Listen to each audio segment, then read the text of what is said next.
JJ, good morning. What is up there, young man? Hey, good morning, Brent. It is a rainy, blustery day here in the Napa Valley, but you know what? The Napa Valley is still an awesome place to be. So it's all good. Well, you got All the good. big smile going this morning, so it looks like no matter where you are on the planet today, it would be a totally awesome place to be. I'm a pretty easy keeper. I mean, where I am, I like to try to see the beauty and what we're here for. That's So good. anyway, That's good. Well, I am doing a little shameless plug for my wife's business, Addicted. I don't know if you can yeah, see the shirt, but it's addicted to my wife's business, myspies.com, which you've sampled a few of her many times. Yeah, delightful desserts, and yeah. it's a great business she's got. People absolutely love it, and I'm not going to charge her too much for this plug. Hi, babe. Okay. Anyway, what are we doing here today? Let's see. We've got, we're trying to help three types of tennis players. Yeah. And number one, we're trying to help tournament players, whether you're on the national scene, whether you're local, regional, at your club, whatever result gets made public on a score draw sheet somewhere, Yeah. either in hand, manual, or online. We're trying to help those players, guys and gals, singles and doubles, who play in tournaments, but they're stuck at a certain level, and they just cannot seem to break through. We want to help you guys get to that next round or two. We're helping league players, whether they want to actually improve, get to a new label. Next level. Yep. 3-5, they want to go to 4-0, 4-0, 4-5, and beyond. Right. 1-5 to 2-0, whatever it is. Whatever it is. We are here to help you guys do that, or maybe you're just satisfied playing at whatever skill level you're rated at, but you just want to win a whole lot more matches there. Yeah. And the third kind of player is that Wednesday night. The Wednesday night, whoever loses the most sets buys the beer. Yeah, and it's typically doubles.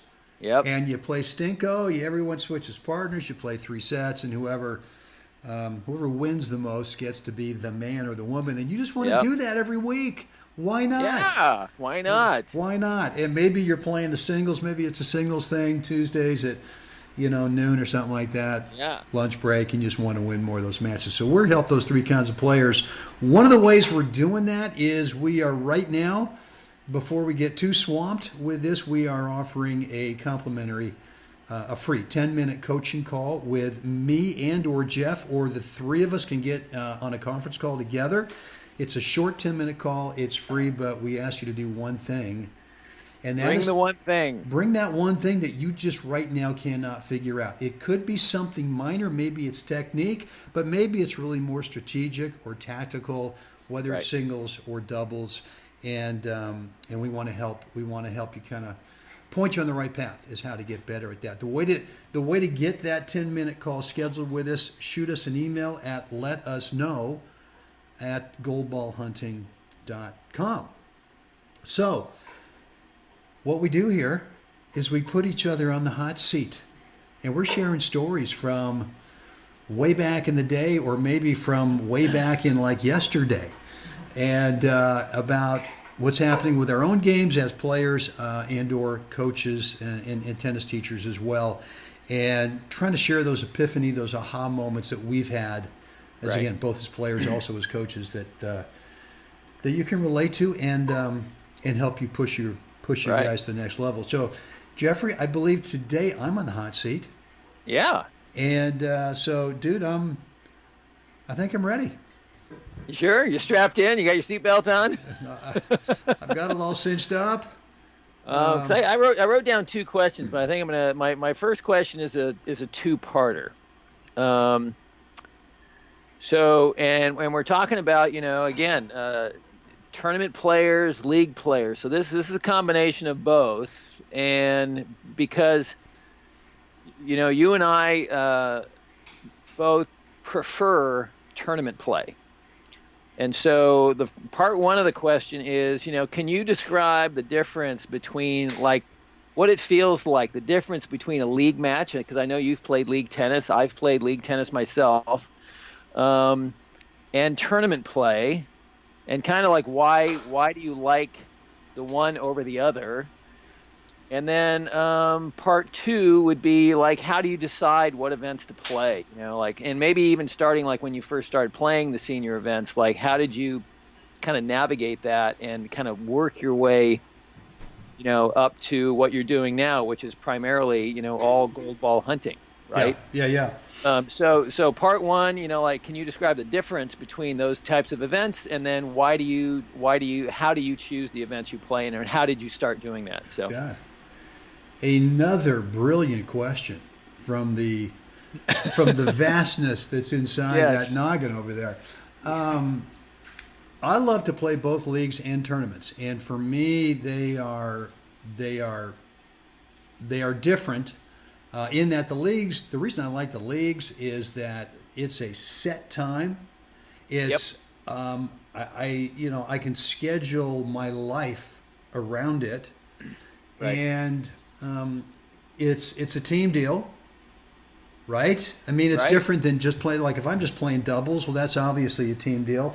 But it's kind of fun to have another, have your right, teammates there, and yeah, depending on what team you're on, it could right, have be the a more of a senior team where you're just playing three doubles matches, right. men's doubles. It could be But mixed. having the gang around you, though, right? Yeah, That support system. Yeah, right. And it's and you've got teammates, on the adjacent court. right, So it's kind of a different dynamic than it would be in a tournament, and so that's the reason. And of course, after the match is over, because you're just playing typically one match, right, is it's time to go inside the clubhouse or out on the deck, right. and Tell some fish stories. well, there's generally a You nice know, little spread of food, and there's the right, there's the beer cooler over there, or whatever your preference is. So it's kind of fun, and right, it's really for me. Yes, it's competitive. So when you're on the court, you're really going after it. But it's a little more social to me right. than it So, is so with tournaments. right. So for you, the social aspect of league tennis kind of bumps the priority over the actual play a little bit. It, Would you say that's um, true a little bit, I'd say they're about 50-50. okay, yeah. I mean, Well, now I think they're that, I mean, that's important. I think, for players out there to, again, to break down like why are they doing this over, playing tournaments, sure. and what about this? Like to actually take a moment to figure out what aspects you like about it, and then what aspects maybe are not your favorite Yeah. things about it, so you can kind of again prep your mind rather than kind of going into it and then always being a little bit like, God, I love this part, I hate this part, and you know what I mean? Rather, like break it down, like figure it out for yourself, and like, what what are the pros and cons, Well, look, I and mean, how do I make that experience even better, right? yeah, and I try to, prep wise, you mentioned that. I mean, I try to prep the same for a league match as I would for a tournament match. Yeah, And which means that I will be on the court, hopefully, if I got to play a league match at 1 o'clock, I want to get out there at noon, and I want to know that I can get on the court at noon and do my warming up, whatever that is, whatever that routine is, and kind of get the game face going, get ready, yeah, and for me, my in between points time is crucial to me. Hopefully, bringing out my best stuff day in and day out. So yeah. I've already figured out the hook to my song on that day. That's right, you're a song guy. Yeah, And yeah, again, like right now, I want smooth and clean. I don't want heavy metal and this and that. So I'm right, into female jazz singers right now, and for me, awesome, that right, really provides that calmness that I like.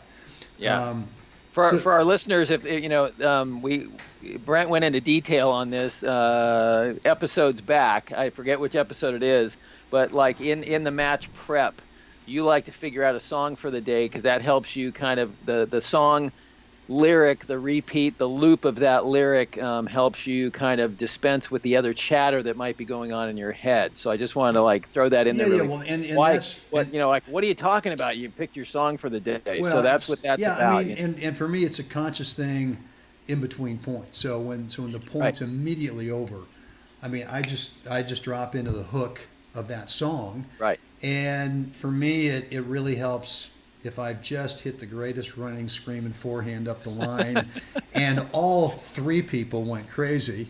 That's right. Um, I don't want that emotional spike I really don't. As much as I'd love Right. to go up there, I don't want that because that sort of sets those expectations for the next point. I don't Right. want that. Right. But on the other hand, if I've just chunked the fattest, easiest sitter volley where the guy's fallen down on the adjacent court because I pulled him out so wide, the whole thing is wide open, and I chunk it, miss it, I'm going to go straight to the hook of that song because that helps Right. me not go to take a deep dive Yeah. into the depths of. Don't So don't linger. and that really starts my 4-part in between points routine, Right. which is what I've got to have to be able to play well. So that's Anyway. that's part of my prep. And then with tournaments, tournaments is such a different. It's Yeah, a so different. describe that to me. Like when you're entering a tournament, and that's even kind of a different experience itself, entering the event. And then like step one, when you step onto the grounds, and let's say it's not at your home court there at Mission Hills, but it's someplace else you've had to travel to get there, and not necessarily hours, but maybe it's just across town to an event. But that sensation when you walk through the gates or the front door, because there is a sensation to that that's different. Yeah, You no, know? no. So go ahead. I mean, well, no question. I mean, I'm leaving for Houston, and as we record this is the first week of February, 2019, and literally 4 weeks from now, I'm heading to Houston to play the National Indoors. And you're right. I mean, it's a bigger commitment than the league thing, not only in terms of money, Right. and time, but it's a little bit bigger commitment for me in terms of I don't want to spend the money. I don't want to spend the time to go to Houston, Texas, if I'm not 100% prepped, Ready to go. physically. And I've really put in enough practice match time and all that stuff. And I know what I need to do to Right. kind of get to that, Right. that feeling. And, but you're right. I mean, you walk in the club that first time, and like last year was the first time that I'd gone to this club in Houston, the Met downtown in Houston, because that was my first year in the '70s, and just walking in there and just kind of looking around and trying to get a lay of the land there, and Right. this whole thing, and making sure that I find the tournament director and introduce myself and just thank him from the moment I get Critical. there. So critical, Yeah. so critical for our players out there that are just going to start experiencing tournament tennis. That's so critical right there, to introduce yourself to the director. Find the guy and say thank you, even before you play your first match if you can, and just go ahead. I mean, Well, that's I just mean, like and like that's gold I right there. I'm getting there 2 days early, right? I mean, not Yeah, it's indoors, and I don't play indoors except for that week in Houston, Texas. yeah, And so I'm outdoors the whole time. And for me, once I get inside, at least I've never run across an indoor tennis court where the lights mimic outdoor play. right. So for me, it's like, where is the tennis ball? Oh, there it goes. Okay. Yeah. Oh, there goes another Right. one. So Right. I need to get there a couple of days early. So like I said, I will introduce myself to the guy or the gal and just thank him and just say, I'm so happy to be here. What are the chances I can get on a court to practice? And they'll tell me the policy and all Right. this. So terrific. And you know what? I'm going to jump in here again. I know I'm jumping in a lot this morning, but there's some great nuggets here. And players out there, what Brent's describing here is be respectful of the place you just arrived at. You're walking into this club, and it's not an automatic that everybody in the club knows why you're there. And it's not an automatic that you're there 2 days early, that there's courts available for you to play on. So introduce yourself to the director, or introduce yourself if the director's not there. If you're there 2 days early, he may not be there because the director might be he may not be the director of the club. He's just the director of the tournament. So go to the front desk, introduce yourself politely and nicely, and be engaging, and then ask, like, what's the policy? I'm here for the tournament. Do I need to rent a court? Is there a court available for us? And let them help you, because you and I have both experienced players that have gone places, and they got all upset because they walked in and no one knew who they were. It's like, listen, this is a really great opportunity to really build your kind of tennis network and goodwill in tennis, to spread this kind of goodwill. and it's Yeah. really going to become critical if you become a regular tournament player. The director will remember you next year, on how you conducted yourself that week. Absolutely. I mean, it's Absolutely. And anyway. Go no, ahead. that's Sorry. that's that's that's a great point, and I've seen it where guys come in and just think that they own the place. Yeah. They paid Just their walk entry out to the fee. court. Yeah, just walk out to the court and start hitting on a Start hitting court. balls, go to the court, and start demanding. And so, Yeah. yeah, I mean, be cool, be really cool, introduce yourself. So that's kind of the first thing I do. I want to know. I want to get a lay of the land, what their policies are for practice courts, and I actually asked the guy, anything I can do to kind of be of any kind of help. I don't know what it would be. Right. Most of the guys kind of look at me like, Sideways. no one's Again, ever asked me that. That's the nicest thing I've ever heard from a tournament player. Right now, I Right. can't think of anything, but if there is, and the next thing you know is, 2 days into the event, and all of a sudden, for some reason, you got the best court assigned to you. Right. So anyway, but Yeah. so to get back to your original question, the difference for me is a bigger prep in terms of time commitment, in terms of money, and in terms of on court. Trying to get ready, and then I just every tennis match is competitive, right? Whether it's a league, Right. whether it's a tournament, whether it's the Wednesday night deal, I'm in. I want to compete. So that's the common denominator. But when I'm there at the tournament, it's kind of like a league match every day. And in theory, it could be that, if you're one of the top guys, it could be that the league matches get tougher and tougher and tougher as you progress through the tournament. Right. If you're not seated and you're trying to work through those first couple of rounds, it could be that first match is going to be rough. Tough. And so Yes. and so you've got to make sure that you get there early. You got to make sure that you are familiar with the surroundings.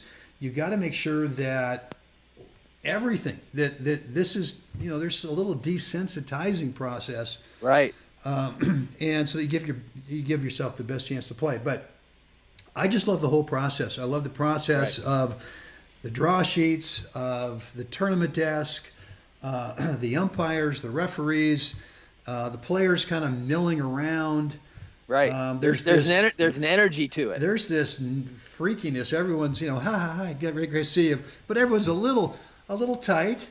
Yeah, a and little edgy. a little on edge, and everyone's getting out there hitting balls, and so I just like that whole thing, and I like the discipline that I need to have throughout the day.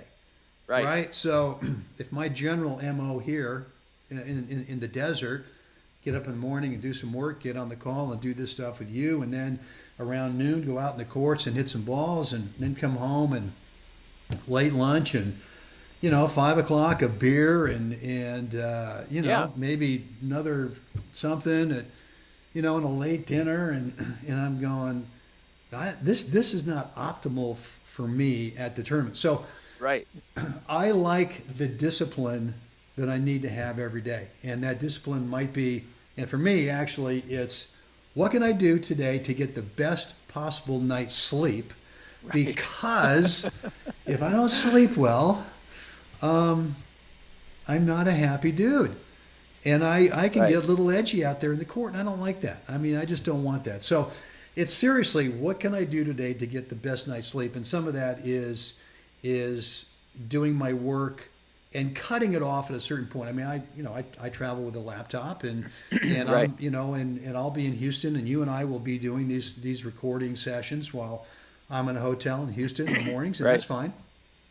But then I got to cut it off at a certain point. I got to get my breakfast. Right. I got to get over to the club. I might have an 8 o'clock match. I might have a 11 o'clock match, whatever it is. Right. But that's my priority.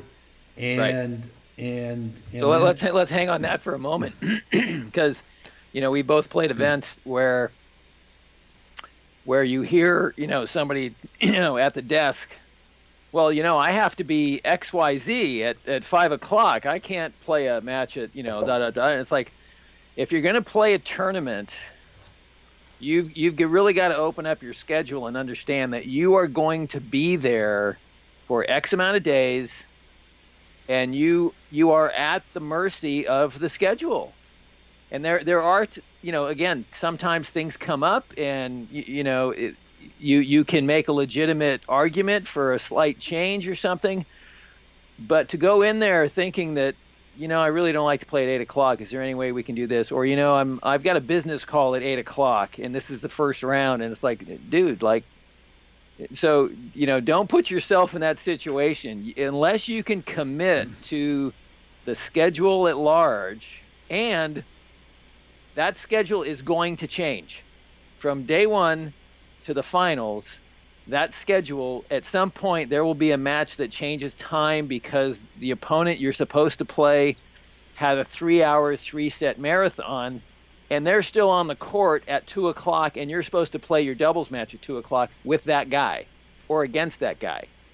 Guess what? Now you got to reset somehow and come up with, okay, I need to get my mind right again because I was ready. And now I got to come down a little bit, and I got to figure that out. So I think for, again, tournament players who are just starting to like enter into that exercise, this idea, there's a whole lot of variables that you just completely make yourself available and commit to that time frame, the day frame, the week of that event, because it will not help you to be thinking, oh, I need to get home to the cable guy because he's going to be there at 5 o'clock or whatever. Yeah, anyway, no, there's no question. I mean, there's a million and one reasons why the posted schedule time is going to change, and lots of tournament directors only schedule out for a couple of rounds. Right. And you might play Monday at 8 o'clock in the morning, and then the next round's posted at Tuesday at 11.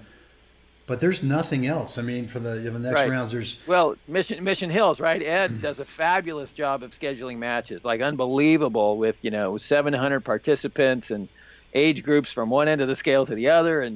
And that's all you know. All you know is the first 2 days. And then it kind of climbs up. You don't have no idea in the quarter semis finals, like what time, and even the day sometimes can actually shift where all of a sudden you have a day off in one category. And you're not going to play, you're not going to play the semi until Saturday instead of Friday or whatever. I mean, so anyway. The other thing I like about tournaments is that, again, being disciplined throughout the day. So if I know that tomorrow I got to play at 8 o'clock in the morning, I got to make sure that I have a warm up. I mean, that's yeah. I mean, I got to make sure I have a warm up for every match. But for an 8 o'clock match, I cannot roll out of bed at 6:50. And go grab a cup of coffee and then show up and, hey, you got any more donut holes for me? And a cigarette, right? Yeah, that's right. So I have got to find a guy who else, and it's typically not your opponent that you're going to warm up with. Right. I mean, I've done that sometimes in like the finals of a tournament where everybody's gone. Everybody's gone. There's just the two of us. hey, Jeff, how about if we warm up tomorrow, right? Right.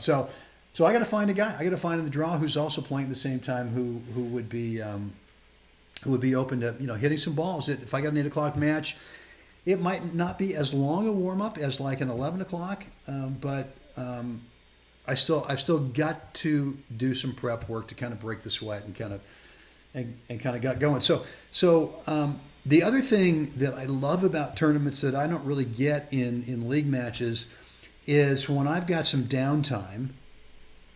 So I played my 8 o'clock match. Let's say I'm done at 9:30. I do my stretching afterwards. I take my shower, and then I come up and I'll go to the restaurant and I'll kind of get refueled. But I love to watch the top guys. Yeah. I want to go watch those guys, and I really want to sort of absorb what they do and kind of get a feeling of what they do. Right. And so you can't really do that thing in the league match. You can't play your match, go upstairs and stretch, go take the shower, get a little lunch, whatever it is, and then go out and watch the number one guy in the country or in the tournament play. Right. So for me, I feel like tournaments are a better way if you're really, really serious about trying to improve your tennis to become a better player. Is a part of that process of getting better is observing the top guys or the top gals and seeing what they do. Yeah, it doesn't matter if you're at an event and you're watching, and it doesn't matter if it's the age bracket above you or the age bracket below you. Watch the top guys. There's so much to be gleaned from those moments, and that's, we've talked about in previous episodes about, for me, being taught in junior college by Rich Anderson, become a student of the game, and not just a student of the technical, because that's only part of this deal. What we're talking about here is become a student of the game.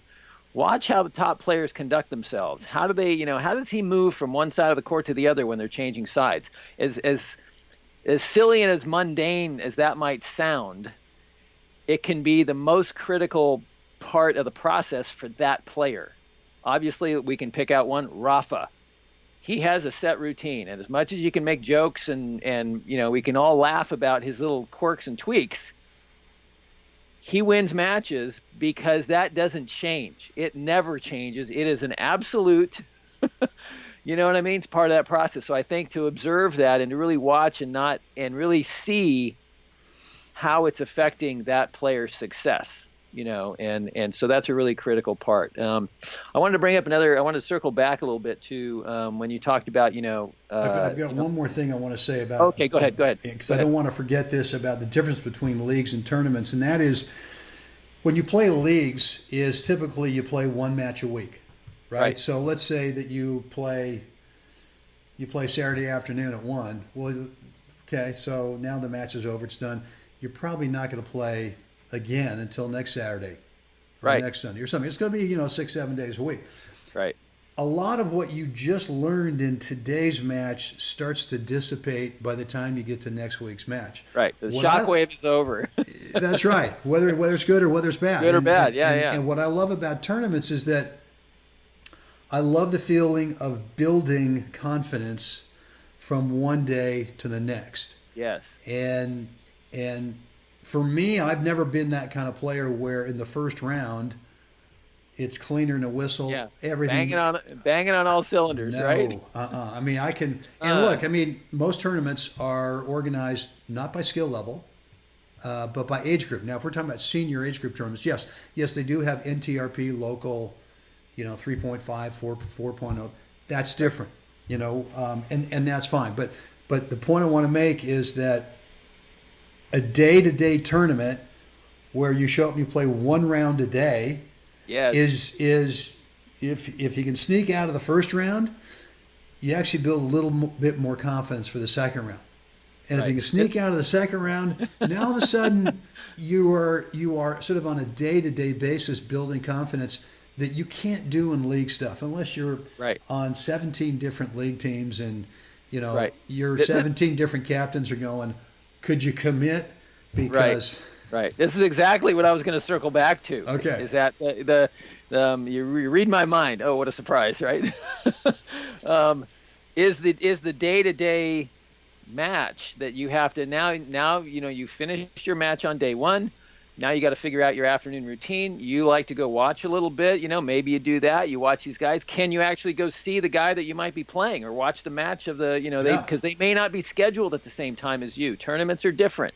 Everybody just doesn't play at the same time. So can you go watch that guy a little bit and get a little insight maybe? And then you got to again, reset the mind. What's my routine? What am I eating tonight? I got to eat clean. Don't try the local new thing. You mean there's no party boy tonight? I can't. Maybe not. Doesn't mean you can't have a glass of wine or two. I freely admit I like having a beer or a couple glasses of wine. It helps me sleep, helps me calm down, and it, for me it works. Everybody's got to find their own pathway in that. But then the next day, here we go again. It starts all over again. And so for league players, to prep for a tournament, you may have to figure out how to schedule 3 days in a row of practice matches and go out there with the mindset that I'm going to play 3 full matches, 2 out of 3 sets, 3 days in a row. and then kind of like, how do I feel? Physically, how do I do this? And like, because I tell you what, at the end of day two and end of day three, you're gonna feel a little different than Is that body barking a little bit? it might be. You may notice that, wow, I didn't notice that I actually had hip flexors, and and so that's a really critical part of this, is that your body is going to respond a little differently, and you need to be aware of how your body's going to respond under that kind of duress for 3 days. Hey, well, look, I mean, I can do all the physical work and I can play all the sets, but I can't 100% mimic the stress that I experience in tournaments. Even if I'm beating a guy easily, Yeah. and I said before, we organize by age group. That doesn't mean that, if I'm a strong 4-5, that I won't play a 3-0 that's my age group. I might. Right. And yet still not as much stress, but there's still some stress that I really can't mimic in practice. No. So And you have to be disciplined in those matches too to get the work done. Are you actually going to look at that match? Yeah. Are you looking at that match as, I'm just going to slop my way through this to get it done, or are you looking at that match going, you know what, I'm going to look into the future tomorrow, and I need to start preparing the soil for how I want to play tomorrow, and I'm going to do the work here. I'm going to think about my service targets. I'm going to think about my placement of my first volley. I'm going to think about putting lots of returns in play. And really, you just start getting focused and getting the work done, and rather than just like, oh, this is a piece of cake, and so again, that's great, because the tournament play. I can tell you this too. When you win a first round match in a tournament, and you get to walk on the grounds the next day, and I think we've actually mentioned this a little bit too before. There is a sensation, there's a feeling to it, there's a confidence to it, there's an achievement to it. There's so many different micro emotions that go along with that moment when you step out of the car, you walk through the front door, and there you are. And it's like, half the people aren't here today. Literally, right? Well, you know what I mean? You survived. Half of the people don't get to show up today and play. And when you did show up on the first day, you were very nice. You introduced yourself to the tournament director, and then you go up on the second day, and you don't even have to tell the guy your name. The tournament director goes, Jacklich, checking you in. Hey, Bill. I am. Thank you, man. I'm all set. So, well, look, and the other thing too is that my Bill Steggy story, which was the first tournament I played as, and we didn't really have leagues back in the 70s. But I played this guy all the time in the Berkeley Tennis Club, and we were pretty even. He was good. He was playing tournaments. I didn't know what tournaments were. Went out there, played Bill Steggy. And so I entered my first tournament. Ironically, I draw this guy who I practiced with all the time at the Berkeley Tennis Club. And like I said, we were pretty even. We would split sets off, and he was a little bit better. My God, I go out there, and I'm just tighter than the tightest snare drum of all time. I get beat 0-0. He didn't even beat me. I lost 0-0. Right. And at one point he's looking over at me and just going, "What's going on?" Right. And Who the hell are you? Right? I don't know. It's just so. And all right. So that would not be an unusual thing, that if you're a league guy and you've not ever gone somewhere to play a tournament, that you would just get tighter than a tick and nervous and crazy. I mean, something you've never experienced before. Which for me was, I got home and I got in the parking lot after that match, getting, just mortified. Oh, and I looked myself in the rearview mirror and said, "What do you think? Do you want to keep going through this, you idiot?" Right. And the voice came back. Apparently the answer was yes. The answer is, well, you could just chicken out and go, away and go, I don't know, play tiddlywinks for the rest of your life, or let's try it again. Yeah. So, I just want to, look, there's a big difference between leagues and tournaments, and especially when you do any kind of traveling, and you will if you really get into tournaments. And my suggestion is, don't go play a national event until you've tested the waters, you've dipped your toe in the water in a local event, and see that like if you're like me and you lose to Bill Steggy 0-0, you're not ready to go to Houston and spend all that time Right. and money. What would be the point? I mean, Right. Have some local success in a smaller event. That's you know? right. That's and right. then the other thing is like if you're lucky enough to have a national event in your backyard, Yeah. maybe enter it, but maybe not. But maybe go on day Definitely one. go. Watch your age group. Who are these guys? And you may find out like, oh, there's Bob from league. He's playing these, and maybe talk to Bob because maybe maybe you didn't know that he played these, and you kind of admire the way he plays or his ability to compete on the court, and maybe you can get a new level a relationship with this guy and now like, okay, it's not as scary as I thought. There's people here that I recognize, and they're doing this thing that's completely different, and figuring out how to do that. I know, like for me, I suggest to students who are just like breaching into like playing events, and whether it's a national event, age group event, or an NTRP, level event, I encourage them first play local so you can sleep in your own bed. Right? Is like do that, and then when you decide you're going to do an overnighter, right? The sleepover event. Right. No mommy, no daddy. Pick one in a great location. So if you're here in NorCal, I always recommend, because they have 2 or 3, maybe even 4 events a summer down there, is go down to Carmel for the weekend. And pick a place that's like it's enjoyable to be at in between times on the court. So you can it's going to help you kind of decompress. You're going to have a good weekend anyway, regardless of the results on the tennis court, and kind of combine those two things to kind of learn to do it rather than I'm going to pick my first tournament is going to be out in the middle of the San Joaquin Valley someplace. It's 100+ degrees on the court. There's don't pick that place that is a barren wasteland. Pick someplace nice that your spouse or your girlfriend or boyfriend would be like to go with you, and kind of make a weekend out of it to kind of get into like see what it's all about. Anyway, so I think that's a good suggestion. On the other hand, too, when you do venture out and you do go enter and play in the Turlock Open, which we both played, and the heat, wind, no windscreens, dusty, and no one really cares that you're there. Yeah. And you grind through those matches, and you drive a couple hours to go back home. You learn a lot about yourself. You learn a lot about your tennis.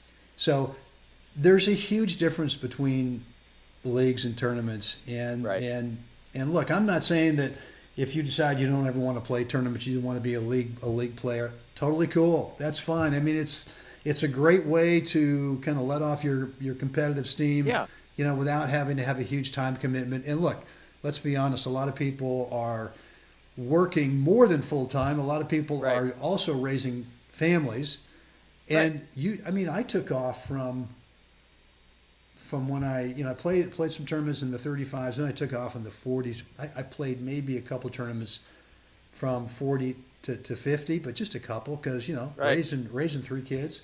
And then when I got in the 50s, I started kind of getting back into it. So leagues are a great outlet for testing yourself, because in theory, you should be playing against someone who's got your same rating label.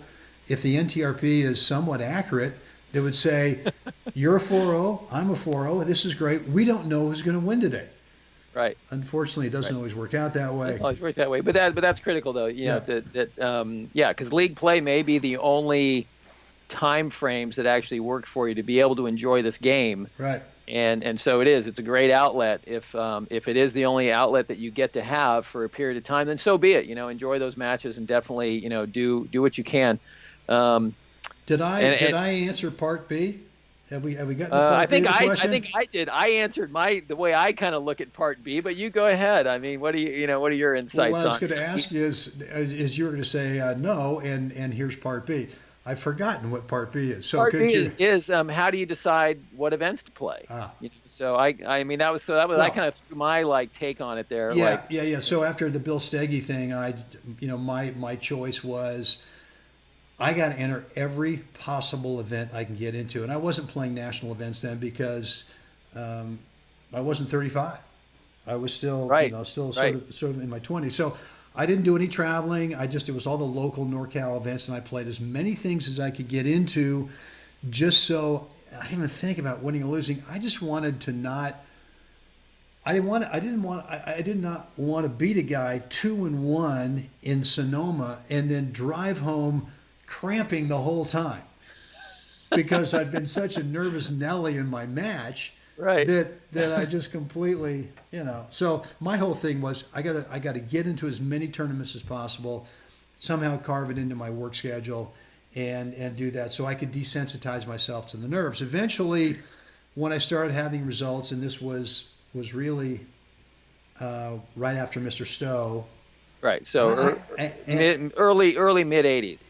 Yeah, and I'd actually before that I'd had a teaching job in Memphis, played some local tournaments there. We'd actually in Memphis that was in the 70s, mid 70s, and we would play some tournaments in Mississippi and this kind of stuff where there'd Right.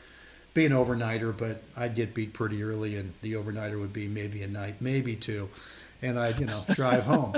Um, but then I was in Florida for a while, for a couple of years, and just played. I was just teaching so much, I didn't have an opportunity to play many tournaments there. But then when I came home and started playing tournaments after Mr. Stowe, that's when my hub was Northern California. But Right. I started doing some traveling. And the first tournament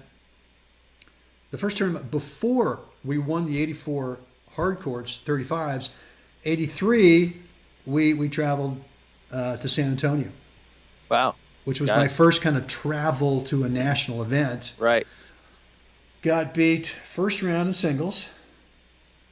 Got beat first round in doubles. Welcome to the show. And I'm going, wait, man, I don't want to leave Yeah. yet. You mean So, all I get is a handshake and a T-shirt? yeah, that's it. Thank you very much. Right. So I stayed around. I stayed around for a few extra days because Yeah. I wanted to. I was more curious about the doubles guys. I wanted to see, and this was the whole poaching thing. Poaching, right? You got to poach. Well, Right. we were poaching like crazy, and guys are going, really? You left yesterday. I'm going up the line. Okay. So we hadn't really figured the whole poaching thing out. So we stayed around. At least I stayed around, and really studied the good doubles players. And Yeah. I was really curious about the whole poaching thing. And I learned so much about it's not just venturing out in the middle. But after that, then I kind of got the bug, right? So doing the travel and Yeah. meeting the It- top guys and maybe hitting a few balls with the top guys and because these Yeah. top guys were better than what I had in NorCal at the time. Yeah. So And those guys need to warm up. So if you're Absolutely. hanging around the event, you may get asked, and that's another reason to kind of hang out a little bit at the club and kind of you start building relationships. And hey, Brent, I saw you play this morning. Tough match, but I'm going to need a warm up at 8 o'clock tomorrow. Are you available? And you get 30 minutes with a guy who strikes a beautiful ball, Yeah. and you kind of get to feel his energy That's and, right. and his demeanor on the court. And That's there's right. something, there's all kinds of nuggets there that you can glean from that can help you in your next event. So Right. there's a whole host of reasons to kind of hang out a little bit. I would say for me, traveling mostly has been kind of the Western U.S. Yeah. Right. I mean, I will readily admit, Berkeley Tennis Club did not grow up playing on clay. Those were all lightning fast concrete hard courts, and so, and plus, I don't really like to travel that much. Right. I really don't. I mean, I got to be honest. I really, Right. United States airports, Yeah. your kind of cattle car jammed in there. Big deal. I know I'm kind of complaining about it, but Yeah. and if my wife doesn't want to go, I really don't want to room with someone else. I kind of Right. like my space. I'm with you on that too. And Yeah. so I've got to find stuff for me to do to keep me busy. But Now my schedule is pretty set, where we're playing tournaments in January in the desert. There's really nothing. I mean, I have gone to Florida before. There's a bunch of tournaments in Florida, Right. January, February, but February is kind of a time to sort of keep training, and then March. Mine and I have the National Husband and Wife Grass Courts right here in our backyard in Mission Hills. Then go to Houston the next day. That's over. I play that tournament, and from there, then there's a bunch of tournaments that March and April that I've played before. I don't always play every year, but there's a tournament in Baton Rouge, Right. the Bocage Racket Club, which is a blast. The members all show up, and at 4 o'clock in the afternoon, if you're on one of the front couple of courts, they've got this members only kind of thing Nice. that hangs out, and they're all Yeah. doing this and having a great time. And if you're They playing, want to show. They and if- want to show, And baby. typically, if you're from an out of towner, they put you on that court if you're scheduled to play against a local fella. Of course, of course. And which is a blast. I mean, they're all just. I mean, obviously they're cheering for the guy, and nothing mean is being said, but it's just a great arena. And then there's also what else is in April? There used to be the 60 hard courts here. I think they've moved that to a different time here at Mission Hills. And then May, Mai and I travel back to Charlotte, North Carolina to play Right. the husband wife clay courts. Clay courts, yeah. I've stayed the next week, which is the Atlanta Senior Invitational, which is a fantastic tournament. And then we come back. Is that a Cat 2? It's a Super Cat 2. Super Cat 2? Yeah. Loaded, Yeah. and I got to what? I guess I got third place one year. I really, I lost to the guy who won the tournament, Patch Bolton, in the semis, 3 sets, and beat this guy for not a bronze, but for third the next day. So I was there for the duration. I actually won the doubles that year with Larry Turville. That was an incredible experience, being partnered with him and watching this guy who was and this is something else about tournaments that occasionally what's going to happen is if you're a good guy and you're not a jerk and you're being nice to the tournament director and you're out there warming up guys where there's no benefit for you, it's just for them. Eventually what happens, you keep showing up, and some doubles partner last minute gets hurt, gets sick, and one of the top guys says, hey man, you want to fill in, you want to play. Yeah. And this is not really what happened with me and Larry. We'd already figured out, but for me it was kind of like the same thing, where about maybe 6 weeks prior to the tournament, I had heard through the grapevine that his regular doubles partner was hurt. Right. So boom, boom, Pick boom. up the phone, baby. Hi, Larry. Would you hey, he goes, you want to play doubles in Atlanta? Yeah, sure. That sounds fine. So You're kind of giving me the little Brent Abel there. Yeah, Like, that's oh gosh, so anyway, but just Yeah. that opportunity to play with literally, I mean, a living legend, a guy who is just amazing, and we end up winning the tournament, long match to the finals. But that whole week, that whole experience on the clay, third place in singles, winning the doubles, and being in an environment, Atlanta, Georgia, where the weather's different Right. than Northern California. Yeah. And Georgia has a very long, rich tennis history too. They've got Georgia has tennis. There is a spectacular amount of tennis going on in Georgia, and it is not for the faint of heart. I mean, they take it seriously, So that's it's a great place to be to have that kind of success. I mean, to do that. So anyway, I think have we exhausted this? Well, I'm going to finish off my thing. tournament schedule just real quick, just only because you asked, and then we'll button it up. Oh no, yeah. But then May come back and play the Pacific Coast at the Berkeley Tennis Club. Right. My comfy confines right there.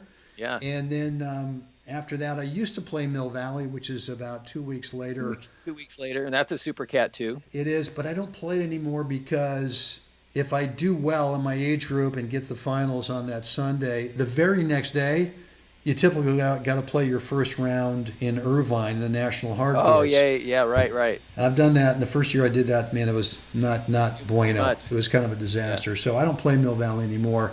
But then I go down to Irvine, which is like the third week of June. Right. And by then, Jeff, I'm done. I'm Right. done. Now, a lot of guys keep going throughout the summer, and I have played the 65 indoors in Minneapolis before, which is fine. That actually gives me about almost 6 weeks off. Right. And then I just don't play. So for me, the tournaments are really the first 6 months of the year. This last Right. year, got to play in on the World Cup team in Yeah, right. Croatia. So that was the thing, So I was still prepping throughout the summer for that, and Right. So that's my tournament schedule, and that's kind of what it's evolved to from the Bill Steggy thing, love, zip and zap. If you really want to keep doing this. Two double-digit gold balls and a whole bushel full of silvers and bronzes. So that's pretty exciting. It's been a great journey. It's been a lot of fun, and, Yeah. and it's fun. I mean, the whole travel thing, and look, when you travel to a tournament, guys are coming in from all parts of the United States, if Right. not Canada and even Europe. So there is kind of a fun thing that you get when you travel that you never get the opportunity at with local guys. Right. And a lot of times with league guys, it's the same guys, it's the same players, same gals. You see Right. them over and over. That's fine, but there's a different dynamic. Right. When I personally really enjoy, for me, because I played junior ball, college ball, blah blah blah, play the tour, and there's guys that will all of a sudden you travel down to Indian Wells, or you're playing an event, or down to the Mission Hills event, and I'm walking in, and there's a guy I haven't seen in 30 years that I actually competed Right. with or Right. against in a tournament somewhere on the planet, and to see him again and like, oh my gosh, remember that? I mean, so there's this familial kind of aspect to it as well that develops as you play more events, and the other thing is that just like that, I've got friends that I only see at these events because they live elsewhere, Right. and our paths only cross at these national events, and it's so great. I just love it to be able to, because it's a shared experience, and it's a different shared experience, like you've described, than league tennis. So it's a different level of that experience, and it is so worth the effort. on so many worth fronts. the effort. But I know for me, that's a big draw for me is that extended family in this shared experience. Whether you have a great week or not, I mean, I like being around the energy of it and watching the guys play. I mean, even if you lose first or second round, you can turn it. That shouldn't be the definer of what a great week is. I mean, and I've done this before. Like I said in San Antonio, I stayed around for a few days. Right. And it turned out to be a great week because I learned so much from watching these guys. I went home armed with a plan of what I knew I had to work on. Right. Robbie Olson and I went out. We worked on this thing for literally a year, and we won the hardcore doubles the very next year. So unseated. Yeah, totally unseated. Yeah. Cool. Yeah. Well, I hope this helps everybody. Nicely done. Nicely done, man. All right, man. Very, very good. I mean, I wasn't sure that the question was going to actually, have enough, information involved, but man, that was great. Lots of great stuff. You can just throw a little something at me, and then I can't shut up. So throw him a bone, man. Why don't you take us out the back door here, Jeff? All right. So first, thanks for being with us today. We'd like you to like us, share us, subscribe to us, and then comment below and let us know what you think if this was helpful. And then again, letting you know that if in the let us know, shoot us an email if you want a free 10-minute coaching call with one of us or both of us together. We're happy to do that. Come with that question, one item that is just a stick in your spokes that you can't quite figure out. We put the little card. You put the playing card in there with card. Yeah. Uh-huh. And let's see if we can't help you out, figure some of this stuff out. Awesome. lot of fun. A lot of fun today, Jeff, guys. Hope you gleaned something from this and enjoyed this episode of Gold Ball Hunting. As always, come on now. You have to get out there today and help someone else have a spectacular day. Jeffrey, we'll do this again tomorrow, man. Can't wait, dude.